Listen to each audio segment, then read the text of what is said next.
Welcome to MiConvert.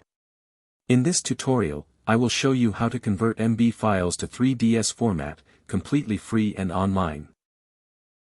Open your browser and search for MB to 3ds MiConvert.com. Click on the first result to go straight to the converter. You are now on the MB to 3ds converter page. The interface is clean and easy to use. Let's upload a file. Click the Choose File button. A file picker will open. Select the MB file you want to convert, then click Open. Your file is loaded and ready.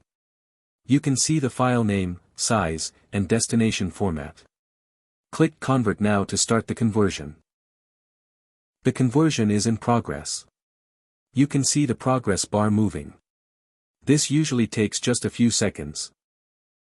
Done. Your file has been successfully converted. Click Download to save the 3ds file to your computer. That's it.